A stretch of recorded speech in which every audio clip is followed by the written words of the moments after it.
ঐতিহ্যবাহী দ্বীনী শিক্ষা প্রতিষ্ঠান রোয়াল সাচেরি গুলোরও মৌবাড়ি সম্মিলিত নুরানি হাফিজিয়া মাদ্রাসা ও এতিমখানা ভবনের ছাদের ঢালাইয়ের কাজ শুরু হতে যাচ্ছে। আপনারা যে যেখানেই থাকেন না কেন এই দ্বীনী শিক্ষা প্রতিষ্ঠানের জন্য সকলে আর্থিকভাবে সহযোগিতা করবেন।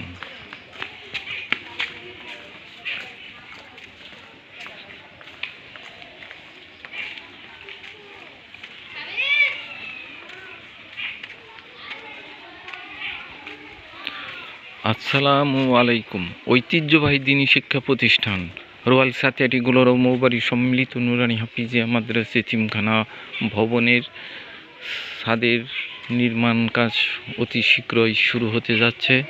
আপনারা যে যেখানেই থাকেন না কেন এই দ্বীনী শিক্ষা প্রতিষ্ঠানের জন্য আপনারা সকলেই আর্থিকভাবে সহযোগিতা করবেন। আল্লাহ তাআলা বলেন, তোমরা দান সদকা করো, আল্লাহ এই দান সৎকার বিনিময়ে প্রতিদান প্রদান করবেন।